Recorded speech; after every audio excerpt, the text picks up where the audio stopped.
గతంలో విధ్వంస పాలన, పట్టాలు ఎక్కించడం అది చెప్పారు. పోలవరం ఎప్పుడు పూర్తి అవుతుంది, అమరావతి ఎప్పుడు అవుతుంది ఇవి చెప్పారు.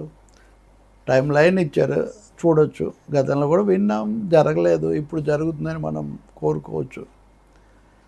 కానీ 2, 3 విషయాలు రాజకీయంగా, ఒకటి ఎమ్మెల్యేల గురించి పదే పదే అసంతృప్తి వ్యక్తం చేస్తూ మాట్లాడటం. ఇప్పుడు ప్రజాప్రతినిధులు అనేవాళ్ళు పార్టీలో అనుయాయులు టికెట్ ఇస్తేనే అవుతారు, నిజమే.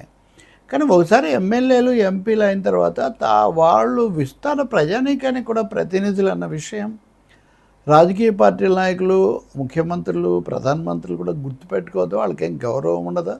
పదే పదే ఇప్పుడు గతంలో జగన్మోహన్ రెడ్డి కూడా ప్రభుత్వం మీద అనుకూలత, స్థానిక ఎమ్మెల్యేల మీద అసంతృప్తి అనేవాళ్ళు. ఇప్పుడు కూడా దాదాపు ఉదాహరణకి ఈరోజు సమావేశానికి 15 మంది ఎమ్మెల్యేలు రాలేదు. వాళ్ళ మీద చంద్రబాబు చాలా కోపంగా ఉన్నారు.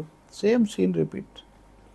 ఇంకొక కొంతమందితో నేను మాట్లాడాను, వాళ్ళకి ఆగ్రహం. మీరంతా సరిగ్గా చేయకపోతే మేము నిర్ణయం తీసుకోవాల్సి వస్తుందని ఆయన చెప్తున్నారు. అంటే మీకు టికెట్ ఇవ్వం, మీరు మాజీలు అయిపోతారు. మాజీలు అయిపోతారనే మాట కూడా వాడుతూ ఉన్నారు.